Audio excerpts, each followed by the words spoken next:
Hello everyone, welcome to FOC class 11 and 12। जैसा कि हमने class 12 information technology practical series start की है, जहां पर हम स्टार्ट कर रहे हैं माई सीक्वल से। पार्ट 1 ऑलरेडी अपलोड हो चुका है एंड आई होप आप सभी ने उसे अच्छे से कंप्लीट किया होगा। पार्ट 1 में हमने डिस्कस किया था कि किस तरह से आप एक डेटाबेस को क्रिएट करेंगे एंड देन ये चेक करेंगे कि करंट सर्वर पर कौन कौन सी डेटाबेस प्रेजेंट है एंड आपको कौन सा यूज़ करना है, उसके लिए कौन सी कमांड है, वो सभी चीज़ें हमने पार्ट 1 में डिस्कस की थी। एंड आज की वीडियो में हम डिस्कस करने वाले हैं पार्ट 2, जहां पर हम सीखने वाले हैं कि किस तरह से हम एक टेबल को क्रिएट करते हैं एंड उसके स्ट्रक्चर को देखते हैं। Late us start. Class 12 information technology all in one book purchase करने के लिए लिंक्स डिस्क्रिप्शन में गिवन है। इस बुक में आपको notes, previous year questions and sample papers सभी चीज़ें एक जगह पर मिल जाएंगी। एंड अगर आपने ये बुक ऑलरेडी परचेज की हुई है तो आप 16 जून का toppers meet and IT preparation guidance session join कर सकते हैं, जहां पर आप 2024 बोर्ड एग्ज़ाम टॉपर्स के साथ इंटरेक्ट कर सकते हैं एंड साथ ही आपको गाइड किया जाएगा कि किस तरह से आप ऑल इन वन बुक को यूज़ करते हुए अपनी IT प्रिपरेशन कर सकते हैं। Now let us start with today's topic, syntax create table. सबसे पहले हमें सिंटेक्स पढ़ना है, किस तरह से हम क्रिएट टेबल कमांड को लिखते हैं। सबसे पहले आपको क्रिएट टेबल कीवर्ड यूज़ करना है and then table name provide करना है। यहाँ पर टेबल नेम सिर्फ एक नेम होना चाहिए, मींस अगर आपको कोई स्पेस प्रोवाइड करना है तो आप स्पेस नहीं यूज़ करेंगे, आप उसकी जगह अंडरस्कोर यूज़ कर सकते हैं, बट आप एक सिंगल नेम ही लिखेंगे। इसके बाद क्योंकि हम एक क्रिएट टेबल कमांड यूज़ कर रहे हैं, इसका मतलब है कि हम एक टेबल क्रिएट करने वाले हैं, मींस जिसमें कॉलम्स हैं, तो हमें कॉलम्स की प्रॉपर डेफिनेशन बतानी होगी। यहाँ पर कॉलम्स की प्रॉपर डेफिनेशन बताने के लिए सबसे पहले हम एक पैरेंथेसिस स्टार्ट करेंगे जो ये बताएगा कि अब हम कॉलम्स की डेफिनेशन देने वाले हैं। इसके बाद हम एक एक करके हर एक कॉलम को प्रॉपरली डिफाइन करेंगे। सबसे पहले कॉलम नेम 1 मीन्स जो भी फर्स्ट कॉलम है आप उसका यहाँ पर नेम देंगे। देन उसका डेटा टाइप देना है, मीन्स हमें बताना है कि उस कॉलम में कौन से टाइप की वैल्यू स्टोर होने वाली है। देन कॉन्स्टेंट मीन्स अगर आपको वो जो वैल्यूज़ उस कॉलम में स्टोर होने वाली हैं उन पर कोई भी रेस्ट्रिक्शन, कोई भी रूल अप्लाई करना है तो उसके लिए आप यूज़ करते हैं कॉन्स्टेंट एंड वो आप डेटा टाइप लिखने के बाद स्पेसिफाई करते हैं। बट यहाँ पर कॉन्स्टेंट ऑप्शनल होता है, मींस हो सकता है कि आपको कोई रूल्स, कोई रिस्ट्रिक्शंस नहीं अप्लाई करने, इसलिए कॉन्स्टेंट ऑप्शनल है, बट आपको column name and data type देना ही देना है। ओके, देन जब आपने एक कॉलम डेफिनेशन दे दी है उसके बाद आप कॉमा लगाएंगे एंड सिमिलरली नेक्स्ट कॉलम की डेफिनेशन लिखेंगे। जब आपने सारे कॉलम्स की डेफिनेशन दे दी है उसके बाद जो लास्ट कॉलम होगा वहाँ पर आपको दोबारा से कॉमा नहीं लगाना है। कॉलम डेफिनेशन प्रोवाइड करने के बाद आपको पैरेंथेसिस क्लोज करना है, क्योंकि आगे कोई कॉलम नहीं है, इसलिए यहाँ पर आप पैरेंथेसिस क्लोज करेंगे एंड बताएंगे कि हमारी टेबल में सिर्फ इतने ही कॉलम्स हैं। एंड देन जैसे कि आपको पता है, हमने पार्ट 1 में भी डिस्कस किया था, कोई भी माई सीक्वल कमांड होगी आप सेमीकोलन के साथ एंड करते हैं, तो इसलिए यहाँ पर सेमीकोलन यूज़ करेंगे। ये था सिंटेक्स क्रिएट टेबल कमांड को यूज़ करने के लिए।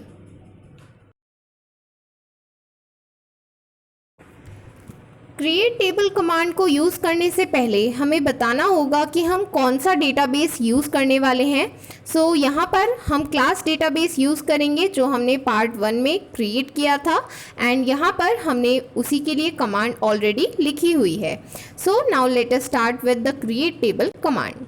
सबसे पहले हमें क्रिएट टेबल कीवर्ड देना है, देन टेबल नेम देना है।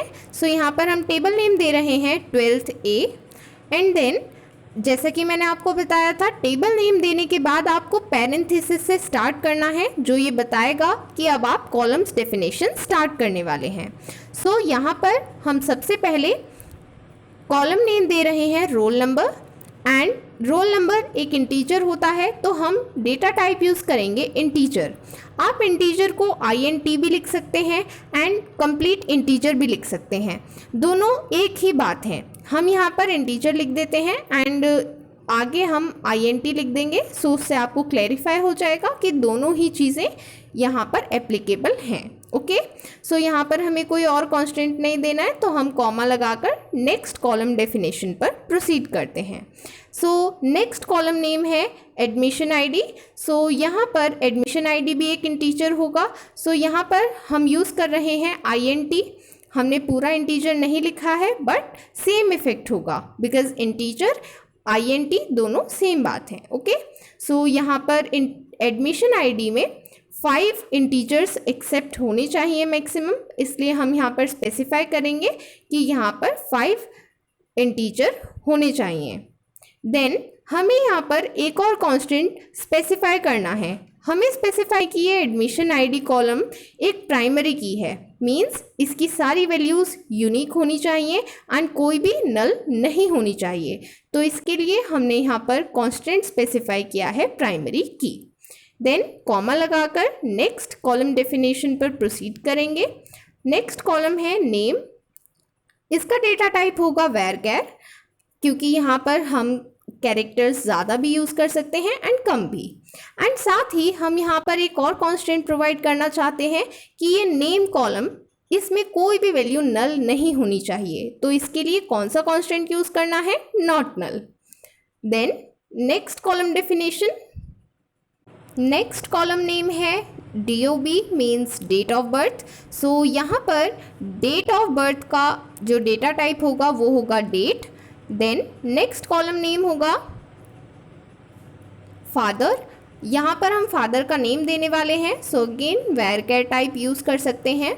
सिमिलरली नेक्स्ट कॉलम में हम मदर का नेम प्रोवाइड करेंगे, सो उसके साथ भी हम varchar डेटा टाइप यूज़ करने वाले हैं।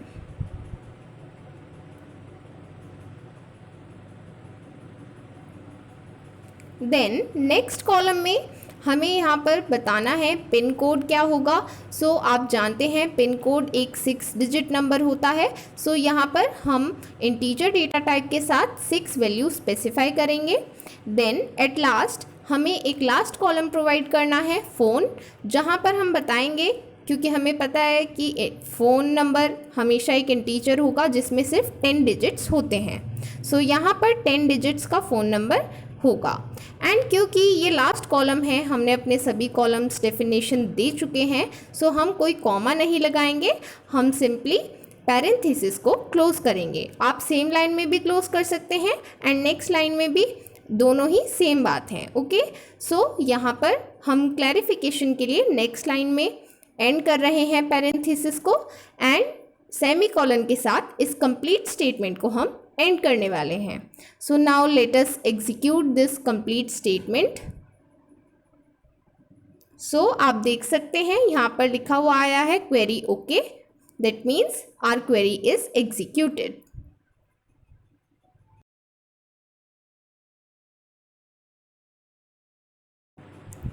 हमने क्रिएट टेबल कमांड की हेल्प से टेबल को क्रिएट कर लिया है एंड अब हमें ये वेरीफाई करना है कि जैसा टेबल स्ट्रक्चर हम बनाना चाहते थे वैसा ही बना है। सो उसके लिए हम टेबल स्ट्रक्चर को देख सकते हैं एंड उसके लिए हमें कमांड यूज़ करनी है डिस्क्राइब टेबल। सो यहाँ पर सिंटेक्स होता है, सबसे पहले आपको DESC कीवर्ड यूज़ करना है and then table name provide करना है and at last semicolon. So यहाँ पर सबसे पहले हम देने वाले हैं कीवर्ड DESC, देन टेबल का name 12th A and after that you will put semicolon. Enter press करने के बाद आपको कंप्लीट टेबल का स्ट्रक्चर शो हो जाएगा। सो सबसे पहले आपको सारे कॉलम नेम्स शो हो जाएंगे, उसके बाद करेस्पॉन्डिंग डेटा टाइप्स शो हो रहे हैं एंड उसके बाद में आपको एक नल कॉलम दिखेगा जहां पर आपको पता चलेगा कि कौन से कॉलम में नल वैल्यूज़ एक्सेप्टेड हैं एंड कौन से में एक्सेप्टेड नहीं है। सो प्राइमरी की जहां पर भी अप्लाई करेंगे वहां पर by default not null apply हो जाता है। Okay, so this was the structure of 12th A। So students, that was all for today. आज की वीडियो में हमने ये समझा कि किस तरह से आपको टेबल क्रिएट करनी है with the help of create table command. Primary की कांस्टेंट एंड नॉट-नल कांस्टेंट भी यूज़ करना आज हमने सीखा। सो इसी के साथ हम आज की वीडियो को एंड करते हैं।